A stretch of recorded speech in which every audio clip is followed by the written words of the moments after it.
if society is judged on how well you take care of public restrooms in your city, we are failing. We are absolutely failing.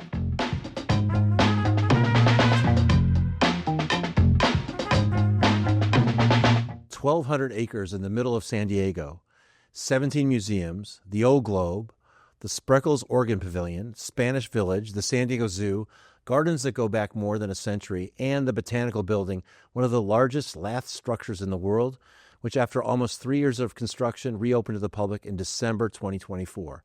This is Balboa Park, the largest cultural urban park in the country, a landmark destination for tourists and San Diegans for more than a century, and a place where the museums and cultural centers have racked up countless awards for the quality of what they put on inside those gardens. I'm Scott Peters. I represent California's 50th Congressional District, and this is 72 and Sunny, where we have conversations that matter about the challenges and opportunities shaping our region. If you like what you hear, subscribe and follow wherever you get your podcasts. My guest today is Katie McDonald, President and CEO of Forever Balboa Park, the nonprofit conservancy partnering with the city to sustain and enhance the park.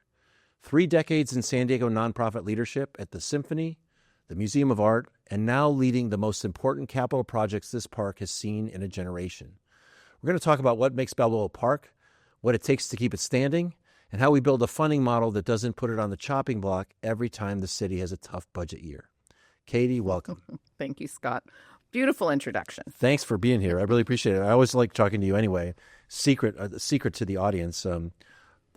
You're a lot of fun to be with, and I love the attitude and the positivity you bring to the whole effort. So tell me a little bit about how you came to this, and maybe tell us a little bit about. Well, first tell us about you, but then I want to talk about the park and what makes it important. Yeah. Well, it's I've been at the park since November of 2024. It was a very big decision to come to Balboa Park. I'd had this amazing 10 years at the San Diego Symphony, where we were working incredibly hard, but we're successful in building the Rady Shell at Jacobs Park and accomplishing the major renovation of what is now the Jacobs Music Center at 7th and B. Amazing. 2 great additional assets to the civic life of San Diego. Right. And I could have stayed there for a long time and been very happy because great cities have great symphonies. Yeah. But there was this little piece in me when I got the call about Balboa Park that said, maybe I ought to take this wide array of experiences that I've been lucky enough to have in my life, and apply them to Balboa Park.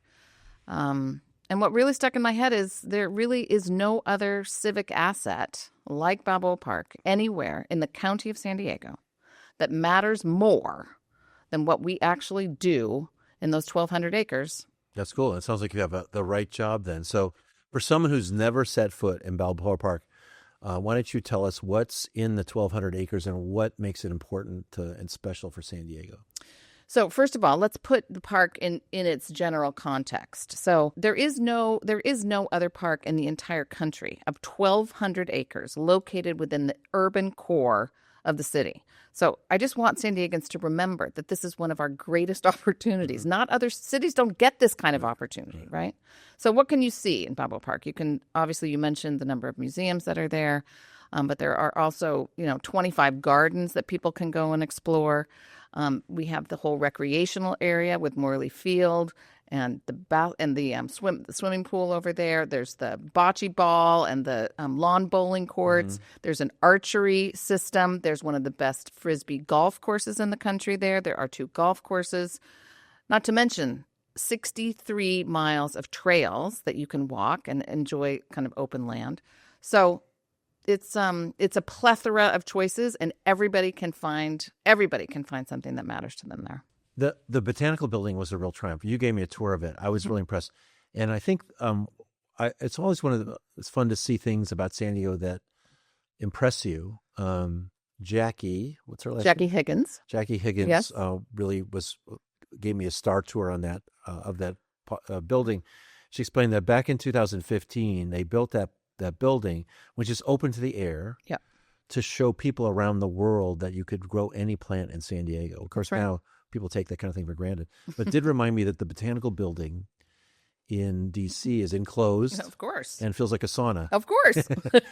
And it's very cool to be in San Diego where you feel like, you get the air through it and it's very, very natural and it's beautiful. I think it's terrific. It is. Well, you'll appreciate no good deed goes unpunished, because when we opened it, the very first day that we opened it to the public, someone called and said they were so disappointed. And we said, why in the world are you disappointed? And they said, because these plants, we're walking in there, we're supposed to see all these exotic plants. And we reminded them that, in fact, we have replanted what was originally there. Yeah, but of course, 100 years later, exotic, 100 years ago, those were the exotic plants. And so their experiment worked, right? No, those plants came from all over the world, and now they are ubiquitous in San Diego because they've done so well in our climate.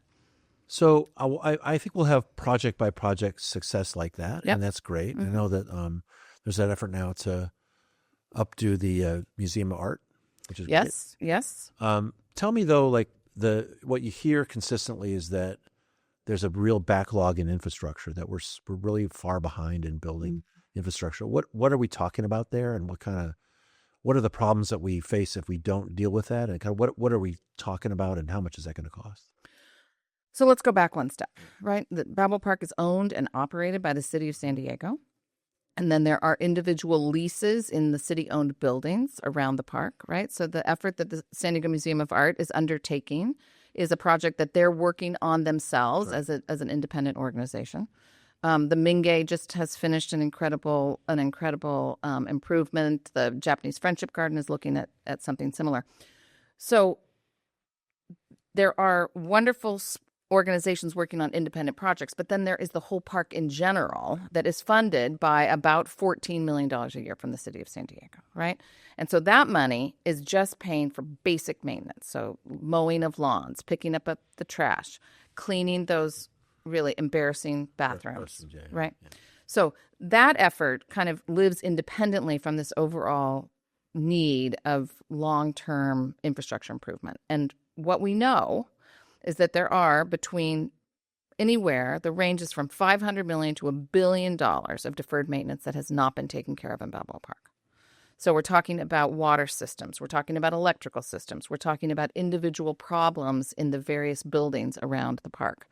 Not to mention the cost of what it might take to actually help the park be one of the world's great parks, which in my mind is the huge opportunity in front of us. It's interesting because already you see rankings of Balboa Park that are very high, like top 10 parks in the country, public spaces in the world. But so my understanding is too that part of the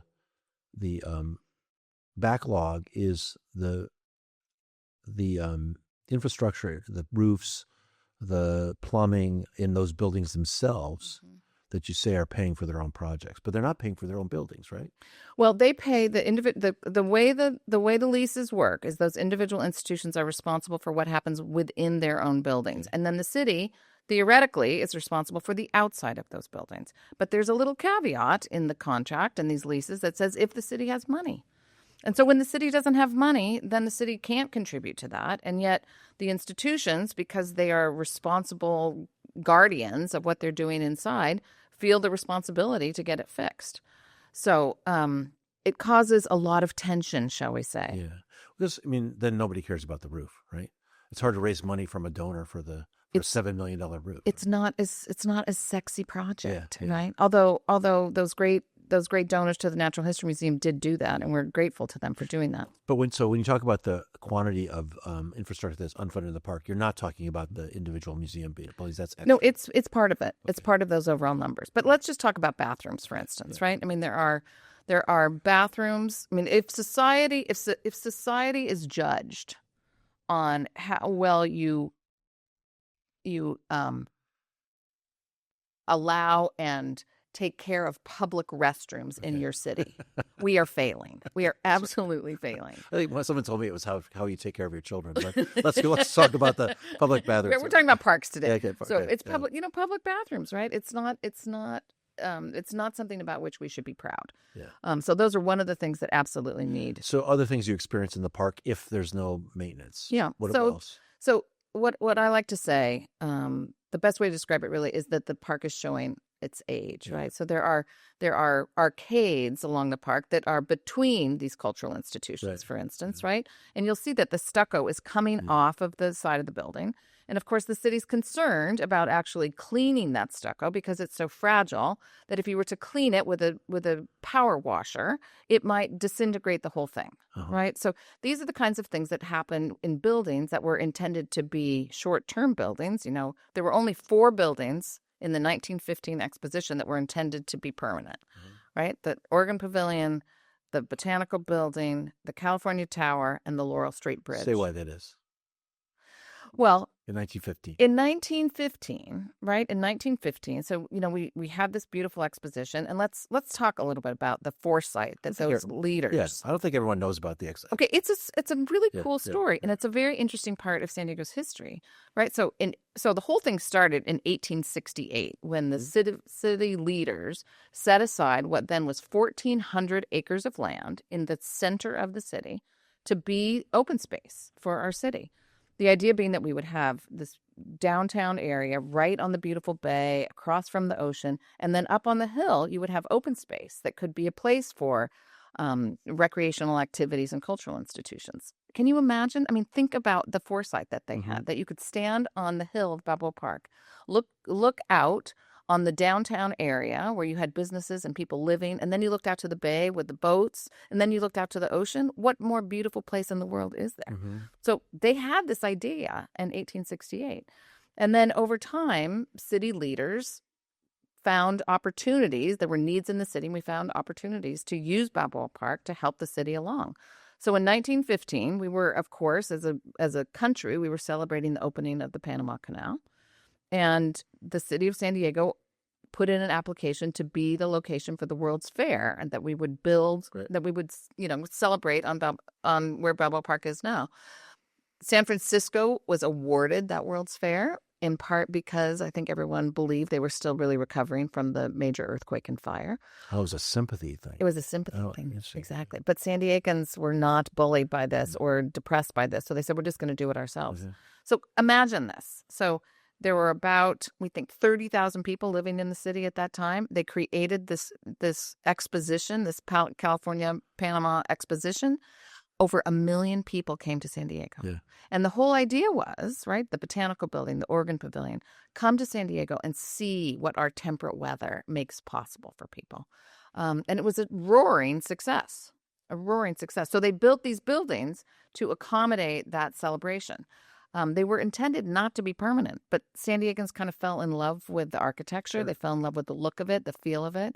And so over time, what should have been or could have been demolished just was kept up, but there's never been enough revenue to actually take care of them in the way that they should be. And we're suffering from that now. So I imagine when you have limited resources and a lot of different constituents, you got a lot of museums, a lot of interest groups, there must be a lot of competition. I hear sometimes that there's, I don't know if we call it infighting, but there's certainly heated competition for resources.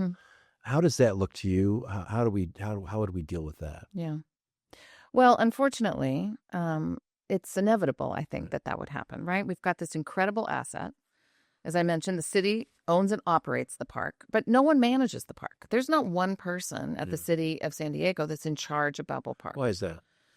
That's the structure of this. The structure of the city of San Diego has not afforded us the priority to have somebody in charge of it, right? So you've got Park and Rec that does their ground maintenance and improvement of the actual landscaping. You've got somebody from Real Estate Services that's actually working with the tenants on their leases. You've got General Services that thinks about transportation and lighting and those kinds of things. But those aren't all coordinated. Right. They're not all prioritized as to what should be taken care of first. And so in a place that is so beloved as Balboa Park, and the city has not been able to allocate the resources to actually lead it, then you get a lot of people who really care about the park who say, well, if they're not going to do it, we're going to do it. Fill the void. And to fill the void. And in a way, the fact that there's so many people and so many organizations that care about it reflects the important role it plays for all of us. So you combine all these different groups with their own strategies for how to help the park in a place where you don't have enough resources. And so inevitably there's going to be a competitive environment. But also like the museums, for instance, don't pay rent, and they raise all the money on their own. They figure they're responsible for it. They may feel unsupported by the city. The city looks at the multi-million-dollar contributions. Right. They get jealous, right? They Right. think they could pay more. Right. But overall, the problem is that we're just leaving this huge gap. Huge gap. And, you know, when I took this job, I thought I knew a lot about Balboa Park, but there's so many things to learn. But one of the fundamental things I've learned is about this, this business model of the park and how it really doesn't work. Yeah. And it actually, the way it's set up is it's fraught with tension, right? Because as you say, the city sees all this money being raised by the institutions and think that maybe some of that could go into common area maintenance or could go into helping other parts of the park or go back to the city. The institutions rightly believe that they're doing great work for the city, and they are. And the deal was that they could be in those buildings as a balance to the kinds of contributions they make. But the city can't live up to what its promise was. And so you have a situation where we're not benefiting from each other's successes, right? It's like a no-win situation. Right. So in the private sector, you don't. If you win, I lose. So in a way, that part of this long-term strategy, I think the opportunity is how do we create a business model in Balboa Park? And we might have to throw up all the variables and start again and say, how do we create a model that actually is a win-win for the institutions, for the open space and people who use the open space, and for the city? Because this way we're not reaching our potential. So you have an idea for the model? Like what does Central Park do? So Central Park is a beautiful park with a model unto itself. But let's talk about Central Park because it's an interesting comparison, right? So we have 1,200 acres now in Balboa Park. Some of the early land got taken away when we built 163 through the center of it, right? So now we have 1,200 acres. For that 1,200 acres, just to give you some context, the city of San Diego puts in, as I said, about $16 million a year through Parks and Rec. In New York, they have 843 acres, right? 843 in Central Park. We have 1,200. We get $16 million from our Park and Rec, and this in New York, the city of New York contracts with the Central Park Conservancy, and together they put $100 million into Central Park every year to make it beautiful. For a much smaller, or not much, decently but smaller area. Decently smaller area. But because, so the city actually contracts with Central Park, with the Central Park Conservancy, and for that contract, they get amazingly, the number's kind of the same, $16 million from the city of New York, and then they build on that $16 million, and they raise another 84, so that they've got $100 million budget. Philanthropically. So what is how does the Forever Balboa Park compare to the Central Park Conservancy? Are these the same kind of organization? I would call us a baby compared to the Central Park Conservancy. Are you the same species? If you were bigger, would you grow into an adult? Like I think. Well, we would like to grow into the adult. Okay. There's no question about it. We are very young, and this model, Central Park Conservancy is the apex of this idea, right? San Diego's way behind. Other cities around the country have come up with this nonprofit. Do you have model. another city that you think is more comparable? Yeah, I think St. Louis. Forever. Oh my gosh, what's the name of that park? It'll come to me in a second. But Forest Park. Forest Park. Thank you, my Congressman. St. Louis, and I actually, Congressman. That was I've driven past. That was very helpful. They have a road called Forest Park Parkway. Yeah, and then they're called Forest Park Forever, so they're quite similar to us. What's different about New York is that they've got so many. When you think about the people who can afford to buy property right around Central Park, their neighbors are rich. The neighbors are rich. The neighbors are rich, and their zip codes are among the highest wealth in the country. So they've got a lot of people who realize the importance. It's their front yard. It's their front yard. Yeah, I can see right, that, yeah. exactly. Yeah. So they're the grandfathers of this whole thing, and they're incredibly successful, and we all look to them. Yeah. But Forest Park is another example. In New Orleans, they have the City Park in New Orleans has great successes. They're popping up all But is it over. the same thing? You take some city money and you augment it with Yes, that's philanthropy? exactly Is that right. the right financial model? It's the right financial model. Why don't we have? I don't understand. It sounds like we have that in San Diego. What is it that we don't have in San Diego? Well, I think what's happening is that the role of Forever is expanding slowly but surely as we demonstrate our capacity to be successful. Right. And so this is why the Botanical Building and the new pergola that we just opened and these 9 spectacular gardens around that whole area is really the proof that this nonprofit partnership with the city is the kind of model that can, over time, gain the confidence Of both the citizens of San Diego and the city government. And so that over time, this model would expand and we would take on more responsibility and we would continue to take on projects and we would work with the city to figure out what can the city do well and what can the nonprofit do well and how do we take those two entities together to make for a stronger experience. So you want to change the business model to something that's more less dependent on annual city allocations.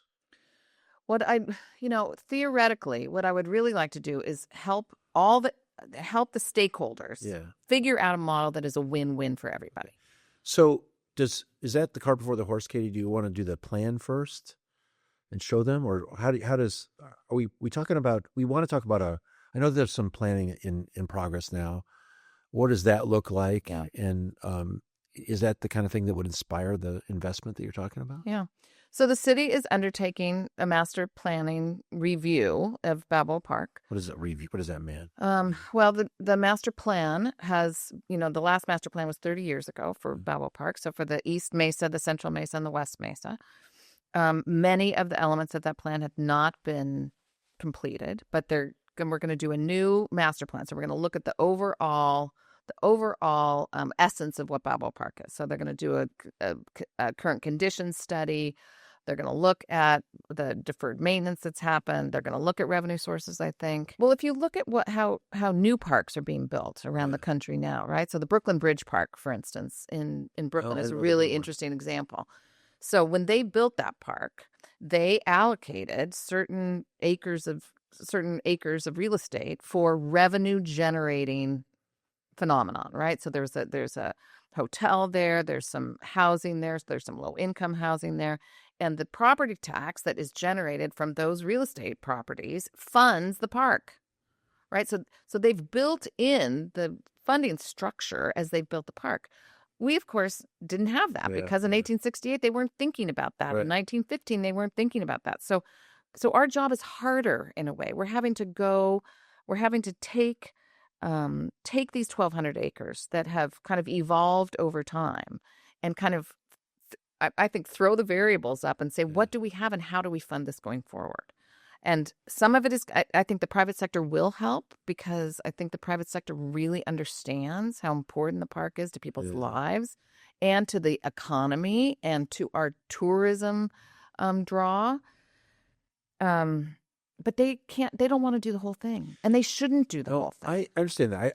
I guess I don't want to miss the point that I think analytically it's a good approach, and I think people will see logic in it. Yes. But there's something about the excitement that you get from a vision that I hope we don't lose sight of too. Well, I hope so too. So we will be there with hopefully encouraging this aspirational thinking because like the Botanical Building, right? The Botanical Building, the idea was not to just have a Band-Aid approach, but to actually take it back to its original grandeur. And I think that's the kind of high quality excellence that Forever Balboa Park is absolutely committed to seeing. Yeah. Because San Diegans deserve it. Right. I mean, we're some of the luckiest people on the planet to live in this beautiful city. But we have to have high expectations. I think so too. I think we also we're a little modest in what we ask of ourselves too sometimes. Yes, I think that's true. But as you and I have talked before, I think there's also a lot of confusion out there. I don't think a lot of people understand how Balboa Park is funded. Right. I think they know that the city owns and operates it, but they don't know how much money actually comes in and who does what. So this idea of how can the private sector, how can individual citizens be a part of helping the park is also a conversation that we all need to have. So let me go back to nuts and bolts and ask you, what has to happen? What are the votes that need to be taken, or the papers that need to be signed to transition us toward a different business model like the one you talk about? You sort of you described it as we're sort of gradually on the way, like a baby turning into an adult. But is it just a matter of waiting and encouraging it and like watering it like a plant, or are there actions that we need to take? I think we're going to have to work on a number of. I think we're going to have to work on a number of these fronts at the same time, right? So right now we are finishing up our second special use permit with the city of San Diego. So Forever Balboa Park is going to be the entity that helps the city actually take the botanical building and rent it out. Yeah. Special use permit is the permit that defines what you can use the park for and how many people can come and all that sort of thing. And what the approval processes are and the whole thing. Yeah. So right now the first special use permit that we have with the city allows our volunteers to be out there in the park in the 1,200 acres. So we have over 450 volunteers that work on a regular basis who help. If the city does the baseline maintenance, then we have volunteers who are adding another $1.4 million. So almost a 10% increase. Our volunteers are out there weeding, mulching, raking. I mean, the value of their work is $1.4 million. Yes. That's awesome. It's amazing, right? Yeah. Not to mention there's the joy they get from being a part of the park. So we're going to continue on that effort. It's Tom Sawyer. It is Tom Sawyer. You're absolutely right, but it's like what you can't paint this fence. What is community though? Great. I love it. Right? It is. Yeah. So we're going to continue to do that, and then the second special use permit is going to allow Forever Balboa Park to be working in different parts of the common area within the park to create activities that will be both amenities, fun for people, but also will generate some more revenue. And that money will then, some of it will go to Forever Balboa Park that will then help us continue our volunteer program and help us work on additional capital projects. But some of it will go back into the Balboa Park Fund so that fund continues to grow. So that's kind of the second baby step. These permits are 3-year permits, which is far too short. We've got to get to a point where these are longer permits. How do you plan over for? You can't plan. You can't fundraise for 3 years. This is a really challenging thing. So this idea is that a restriction in the city code? It can't be longer. Oh, and so we're working with the mayor's office, and we're working with the teams to think about how can we elongate. Council's going to change that. So you're right. These are baby steps along this way, right? And then I think the other big piece is this longer term public financing strategy, right? So if we're going to try and do something like the zoo has done and really generate some revenue, then the question is, where does that revenue go? Right? And I think that what I would advocate for is that this money go to a place where we're going to be able to use it as efficiently and effectively as possible. Right. And that may not be directly to the city of San Diego. No, I think it probably, I get the point. It's a hint. No, but those structures aren't in place yet, right? I understand. Also, this is where you talk about being able to trust you, and I think I get that. And, people are elected ostensibly directly to represent those people, and this would be a step removed from that. So I think there's, I can see why there's a proof to be made, but I think also you can see why having the flexibility and having expertise and having, the ability to work outside of the bureaucracy structure could be a real advantage to the park too. A huge advantage. Right. So, when a perfect example of that is, we've got some landscape architects on the team at Forever Balboa Park, and they've been in these jobs for how many employees do you have? Years. We have 20 full-time employees, and we also run the carousel. So we've got people at the carousel. Oh, good. Yeah, I haven't been on there for a while. Oh, you should go. It's an adult ride. It was intended for adults. Right? Yes, because it was built in the beginning of the 20th century. Adults were small back then. Yeah, but it's really fast. That's why you have to strap people in. But so we've got employees who have been with the organization for 9-10 years, and so they know the systems, right? Right. And they're working with city staff, many of whom, in their jobs for much shorter periods of time. So part of this is having institutional knowledge, right? And having people who want to stay in their jobs and having people who really can see the benefit of their work, who then, I mean, in a way, inspire the city teams too. Right. So it's really trying to bring what is the city good at, love and that what stuff too. They love doing new stuff too. They love getting that permission as well, I think. Well, you saw the morning that we opened the pergola, right? The Forever Balboa Park team was out there, getting ready to reveal the whole thing. And the city team was out there making sure that the koi pond was as clean as possible and that the benches were clean. Right. So it's like together the momentum, I think raises the boat.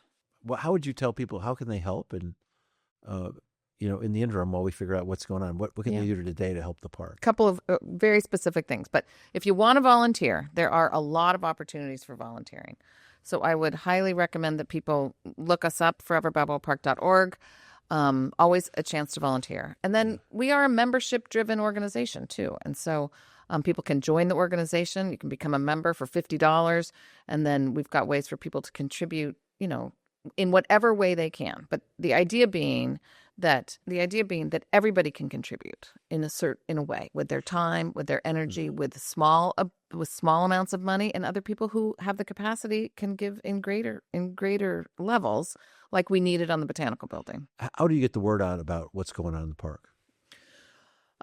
We do it a variety of ways. We have monthly meetings. We have obviously a website. I think that's part of the challenge, though, with Balboa Park, right? That there are so many entities that you can go to the website of individual institutions. You have the Balboa Park Cultural Partnership that puts out information. And,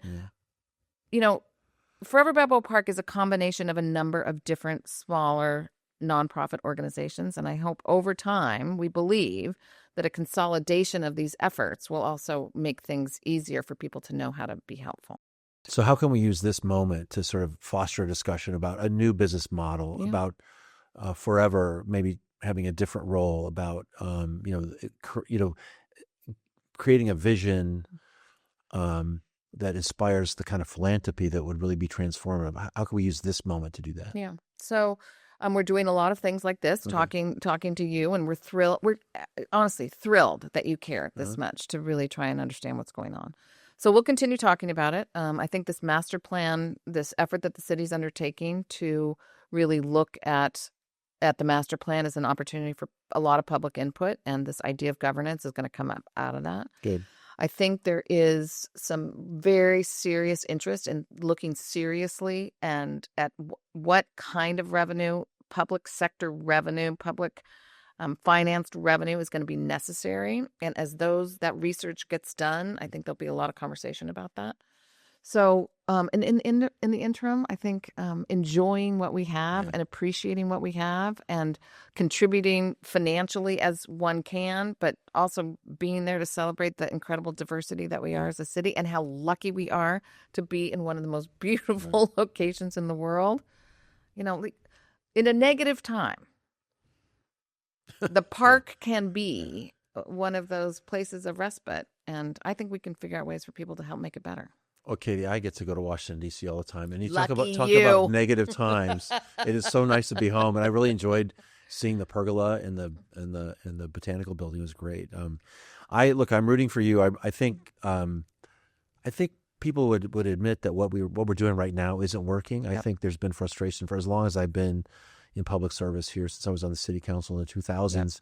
It's been there's been a little bit of a fight within the park because I think, as you said, there's not enough for everybody, and we should maybe change our thinking to make it more of a everybody wins mentality. But I think that's going to take some planning and some consensus. It's going to take a lot of outreach, and it's going to take some willingness to let go of the old ways. Yep, and I think it's going to take a lot of education. And I think, to your point, we've got to think about it in a new way. Yeah. But when what do they say? It's the definition of insanity to keep trying to do the same thing over and over and over again. It's the crisis, like, to your point, don't squander the crisis. Yeah. What do we do from here? Right. So, well, thanks for doing this. You're the right person for this job. You're enthusiastic and articulate and fun. And I'm happy to see you taking care of the park. Well, it's a team effort for sure. And the city, despite all of our frustrations, the city employees really care. The park and rec guys really care about doing a great job. No question. Yeah. And I think maybe maybe continued conversation. And, I know it might sound a little soft, but some of this is building trust too. Is really, 100%. really building trust so that we aren't in an environment where it's either or, but we really figure out a way for it to be and. I guess And I'd like you to be a part of it. No, I guess I think that's implicit, is that I think that right now there's a lot of mistrust Yes. In institutions in general. But right now the city's having a hard time. And I think Right. you see a lot of anger at the city about the way it's conducted things. We can do it better. I think also we don't have to do it the same way. I think that people would find it refreshing to think of maybe a new way to approach the park and restore it and make it even better. Make it even better. Well, we are here. We're working very hard. We're thinking really hard. We're talking to as many people as we can, and love to continue to talk about it as we move along. Great. That's my honor to be the congressional representative for Balboa Park, at least for Glad to have you. Appreciate it. Thank you. Thanks, Katie. My pleasure. Thanks, Katie. The work you and your team are doing is one of the best examples I know of how a private-public partnership can deliver, and a reminder of how much it takes to keep something like this standing. Here's what I hope you'll take away from this conversation. First, Balboa Park is not a luxury. It's a core civic infrastructure, 1,200 acres in the heart of our city, 17 museums, the Old Globe, the Spreckles Oregon Pavilion, gardens that go back more than a century, a botanical building that just got rebuilt, and a brand new pergola you should see that brings back something we lost during World War II. This is part of what it means to be San Diego. Second, the funding model is the problem. For more than 100 years, this park has been paid for out of the city's general fund, meaning it competes every year with police, with fire, with everything else the city has to do, and that model is breaking. And let me be honest about something. The city had a real budget problem to solve. The general fund is squeezed. I get that. But solving it on the backs of San Diegans who have paid into this park for 158 years was not the right answer. And the rollout reminded everyone what's at stake when you change something about that's fundamental about how a place feels. The structural problem is still there. Third, the path forward is pretty clear after this conversation, and it's already underway. The Botanical Building came back through a state and city restoration. The pergola came back through philanthropy and 340-plus volunteers. Other great American urban parks, Central Park, Golden Gate, Forest Park, have built sustainable funding models. San Diego can do the same thing. The mayor has said he wants to fix this before he leaves office. The goal is simple, keeping Balboa Park as a premier attraction for residents and tourists alike, the way it's been for more than a century. We owe ourselves a real answer. If you want to learn more about Forever Balboa Park's work and how to support it, visit foreverbalboapark.org. If you want to join as a member, volunteer as a tree steward or garden steward, or just go see the new pergola and the Central Gardens for yourself, that website is the place to start. And if this conversation moved you, tell your city council member and your representative that you want a stable, dedicated funding model for Balboa Park, one that doesn't put it on the chopping block every time the city has a hard budget year. We built this park together. We can pay for it together, too. Lori from Ocean Beach said, tell us more about what needs to happen politically and economically to develop a national power grid that is stable and can meet capacity. How much depends on collaboration among states and regions, and what are the sticking points? Well, this is the right time to ask this question, Lori, because right now in Congress, we're talking about solving this very problem. Our electric grid is about 150 years old. It's small, it's old, it's not very smart, and it's insecure. And we basically need to double the capacity of the grid within the next 20 or 30 years because we need to meet, for the first time, a huge increase in demand for electricity from data centers, from more manufacturing onshore, and from more air conditioners in places that are getting hotter and hotter. Transmission is really key to that because whatever kind of generation you build, however you generate the power, you need to move electrons from where they're generated to where they are. We're looking at things like new nuclear. We're looking at geothermal, solar, wind. There's a lot of reasons we have to build wires. To build a wire right now, an interregional high voltage transmission line takes about 10 years.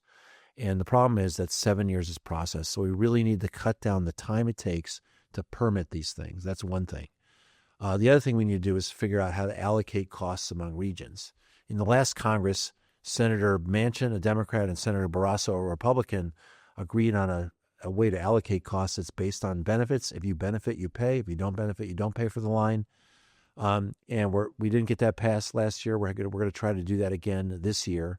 And we're going to try to do it as part of a bigger permit reform package that means everything goes faster. So it's something we need to work on, and it has to be interregional. We can't do this state by state, even in big states like California. So I hope to have good news by the end of the year on that. But if California wants to compete with China, and if we want to keep costs down, because electricity costs are going to want to rise, we got to build more transmission, and we got to upgrade the grid. Jordan from San Marcos asked, what are you doing to respond to the rise of AI and its impact on the environment?